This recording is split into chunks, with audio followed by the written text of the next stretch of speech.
Mari kita lanjutkan pembahasan 7 langkah penerapan e-purchasing pekerjaan konstruksi, di mana video sebelumnya sampai dengan dokumen penetapan penyedia e-purchasing. Sedikit mereview rekan-rekan semuanya. Apa aja ya produk jasa konstruksi itu? Produk jasa konstruksi ya produk suatu bangunan atau suatu gedung atau suatu jalan atau suatu irigasi atau suatu jaringan.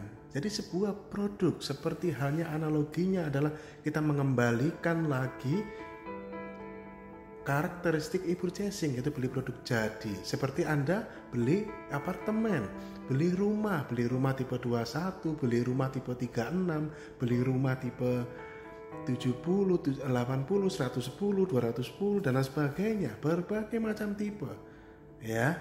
Dan di mana itu dibuat dalam sebuah etalase, sehingga diharapkan nantinya kontraktor itu menawarkan bukan lagi milestone biarkan saja, itu bisa dipakai untuk pemeliharaan, rehab, renov bisa.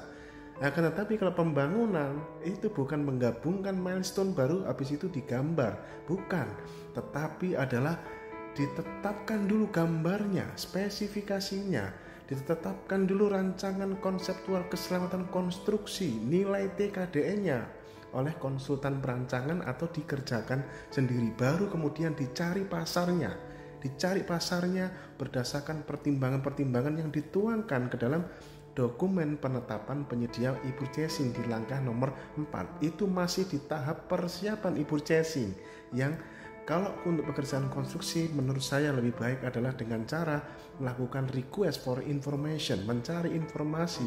Dengan apa? Ya, dengan meminta informasi link katalog yang sekiranya itu sesuai dengan spek gambar yang sudah ada sebelumnya. Jadi spek gambar sudah dipegang dulu oleh PPK sebelumnya. Kemudian kita panggil langganan kita bilang ya, langganan. Konsepnya berbeda. Nah, panggil minta informasi. Kalau kebutuhan saya seperti ini, gambar seperti ini, Anda bisa memberikan saya daftar link beserta volumenya atau suku-suku sebuah produk jadi, seperti contohnya ruang kelas belajar. Kami butuh membangun 10 unit ruang kelas belajar. Lokasinya terpencar menjadi 5, 2 unit di sekolah ini, 2 unit di sekolah ini misalnya. Maka kita minta informasinya, ya. Kalau belum punya, ya kita berikan kesempatan, silakan, kami bisa memberikan kesempatan, kami menunggu, nanti kami akan lihat, ya, kami akan analisis, ya. Maka itu akan menjadi sebuah komunikasi yang baik, sehingga ada supply and demand, ya. Kita sampaikan informasi, spesifikasi teknis, gambar, rancangan keselamatan konstruksi, nilai TKD dan sebagainya, ya. Kita mencari informasinya, ya, sehingga nanti kita lihat respon pasar seminggu, ya, kita lihat 2-3, toh ini kan pertama, nanti kalau sudah pembangunan berikutnya jauh lebih cepat, ya. Awalnya memang agak susah, ya, bukan seperti yang banyak sekarang dilakukan, milestone, ya, dikumpulin terus gambarnya belakangan gitu pas negosiasi atau mini kompetisi. Ini buat saya kurang tepat, bahkan cenderung bisa dikatakan konyol. Mana ada orang beli rumah terus belinya itu pekerjaan atap, pekerjaan dinding, pekerjaan fondasi, pekerjaan lantai, kan nggak begitu kalau beli rumah, ya. Kalau beli bangunan kan begitu, beli bangunan produk jadi yang sudah ada, kita rencana, kita cari, saya pengen punya rumah tipe 70 nih, kita carilah perumahan mana yang jual rumah tipe 70, ya kan kita sudah punya bayangan, kita niatnya adalah rumah tipe 70 nih, ya, kita tunggu, perumahan itu ada rumah tipe 70, saya bandingkanlah dengan perumahan yang inilah, saya bandingkanlah dengan yang ini, seperti itulah Bapak Ibu. Pasaran cuma hanya saja ini adalah konsep digital, yaitu online shop gitu. Dan sekarang rumah pun banyak dijual di online shop gitu. Sekarang versinya beli rumah aja pakai online shop sekarang. Ya, jadi kuncinya adalah gambarnya ada di dulu, kemudian kita cari, kita berikan pasar bereaksi atas kebutuhan kita. Kasih aja waktu untuk awal-awal semingguan gitu, nanti akan bertarung Bapak Ibu rekan-rekan semuanya. Mereka bisa menyesuaikan, kan struktur RAB sudah ada di pengumuman etalase. Mereka bisa menyesuaikan dengan cara mereka sendiri, dengan inovasi mereka sendiri. Anda lihat video saya 7 pertimbangan memilih penyedia e-purchasing pekerjaan konstruksi. Disitulah dilakukan di langkah nomor 4 ini, yaitu dokumen penetapan penyedia e-purchasing, sehingga kita menghasilkan siapa yang mau kita klik. Nah, asumsi yang digunakan dalam 7 langkah ini adalah mekanismenya adalah diharapkan negosiasi. Tapi 7 langkah ini bisa juga Anda gunakan jika Anda mau menggunakan mini kompetisi. Ujung-ujungnya sama, dievaluasi. Semua pelaku usaha yang berpotensi memenuhi spesifikasi teknis dari konsultan perancangan yang kita bikin, kita tetapkan speknya, itu dievaluasi ujung-ujungnya. Entah itu Anda pakai negosiasi kayak, entah itu Anda pakai mini kompetisi kayak, ujung-ujungnya sama.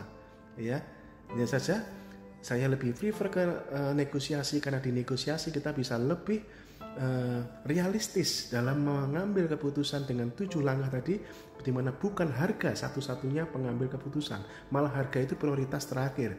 Ya, di dalam langkah keempat ini ada 7 pertimbangan memilih penyedia e-purchasing pekerjaan konstruksi, harga pertimbangan terakhir. Ada 6 pertimbangan yang lain yang harus kita pertimbangkan di surat GVT sebelumnya. Dari situlah kita akhirnya menghasilkan spesifikasi teknis e-purchasing yang sudah fix. Ya, spesifikasi teknis e-purchasing ini adalah sebenarnya pemantapan, penegasan dari hasil analisis pasar kita, memastikan ketersediaan kontraktor, ketersediaan barang jasanya, ya, yang sudah dihasilkan dari konsultan perancangan sebelumnya atau dari kerjaan Anda sendiri sebelumnya. Ya, spek inilah yang sudah ada gambarnya, sudah ada spek bahan bangunannya, sudah ada spek peralatan konstruksinya, spek proses, spek metode, keterangan gambar, peta lokasi, layout, potongan memanjang, melintang, DED, rancangan konseptual keseluruhan konstruksi, sudah ada nilai TKDN, ya. Maka inilah menjadi modal kita untuk melakukan negosiasi atau mini kompetisi. Ya, saya prefer tetap negosiasi. Dengan dasar inilah akhirnya nanti hasil dari negosiasi atau mini kompetisi, spesifikasi inilah yang mengikat di kontrak surat pesanan yang berikutnya kita kendalikan dan kita melakukan serah terima berdasarkan spesifikasi. Ya, jalan spesifikasi. Inilah jalan, ya rekan-rekan semuanya, tata cara e-purchasing dengan menggunakan pekerjaan konstruksi. Bukan diklik terus gambarnya dinegosiasikan, kebalik. Ya, kebalik. Gambarnya ada dulu. Anda bisa loncat ke langkah nomor 2 apabila langkah nomor 1 merasa terlalu sulit karena harus menunggu pengumuman etalase dari UKBBJ, telaah dari UKBBJ. Yang saya sayangkan justru adalah banyak etalase lokal membuat etalase pekerjaan konstruksi, ya, hanya berisi telaah. Coba lihat Bapak Ibu, rekan-rekan semuanya, ya, bisa cek. Coba, sebaiknya kalau Anda membuat etalase pekerjaan konstruksi, ya dilambari dengan spek. Itu kan ketentuannya. Bukan malah hanya bikin telaah terus bikinlah etalase pekerjaan atap, pekerjaan dinding, pekerjaan betonnya rinci gitu ya. Buahnya gitu. Akhirnya satu bikin drainase aja kemarin saya lihat ada 12 link gitu ya, milestone gitu. Ya, kalau itu sekali lagi untuk rehab renov silahkan, karena rehab renov ya harus menyesuaikan kebutuhan komponen item pekerjaan yang dibutuhkan. Tapi ini ke pembangunan baru, entah itu jalan, irigasi, jaringan, gedung, bangunan, yang nggak cocok ya. Jadi bikinlah pendekatan mindsetnya produk jadi yang sudah ada gambarnya, sudah ada speknya, sudah ada nilai TKDN, rancangan konseptual keseluruhan konstruksi, yang kemudian di langkah berikutnya kita cari ketersediaannya. Kalau belum tersedia misalnya produk jadinya, ya tadi kumpulkan langganan-langganan Anda yang biasa Anda kontrak. Kalau Anda punya langganan, cari informasi PPK yang di tempat Anda, di sekitar Anda biasa pakai kontraktor yang mana. Pastikan kontraktor Anda adalah kontraktor real, bukan pinjam bendera, bukan kontraktor hanya nyari paket, habis itu dapat paket dia ngesup ke orang lain sampai sub habis sampai sub kelima, entek Pak. Dapat cat kapur gitu, yang seharusnya catnya jotun ya rekan-rekan semuanya. Sehingga nanti bayangannya Bapak Ibu rekan-rekan ya, produk jasa konstruksi produk jadi itu hanya simple ya. Jadi dia menyesuaikan apa kebutuhan dan sebaiknya. Ini terakhir ya, produk jasa konstruksi sebaiknya adalah produk yang berulang-ulang digunakan. Jangan memasang etalase produk jasa konstruksi produk jadi yang sekiranya hanya sekali bikin. Ya. Pilihlah yang berulang-ulang. Insya Allah dengan cara seperti ini itu bisa dilakukan. Selain itu tidak cocok untuk e-purchasing pekerjaan konstruksi. Lakukan tender biasa saja. Sukses.